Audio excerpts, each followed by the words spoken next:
ભાઈ આનું નામ ચોકોઝુ છે. અચ્છા, આ સ્પેશિયલી કોરિયન આઈટમ છે. ચાલો આપણે બનાવવાનું સ્ટાર્ટ કરીએ. ઓકે. આ છે ઓરિયો ક્રંચ. અચ્છા, આ આવી જીગલી કેટ. ઓકે. એની ઉપર ડાર્ક ચોકલેટ આવશે, પછી milk chocolate, then white chocolate. ત્યાં આવવા માટે એડ્રેસની વાત કરું તો ગજેરા કમ્પાઉન્ડ નદી કાંઠો રેસ્ટોરન્ટની એકદમ બાજુમાં, મોટા વરાછા, સુરત. ટાઈમિંગ રાત્રે 8 થી 12. અચ્છા, ઓકે.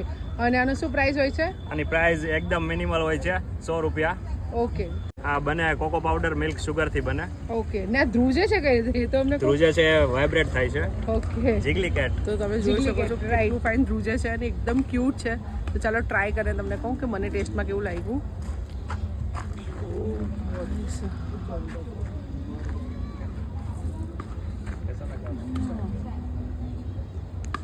ડેઝર્ટમાં કંઈ નવું ટ્રાય કરવું હોય ને તો ડેફિનેટલી તમે અહીંયા આવો, તમને મજા આવશે. જો તમે આ નથી ખાધું તો કંઈ નથી ખાધું તો ફટાફટ આવો અહીંયા. ये नहीं खाया तो क्या खाया?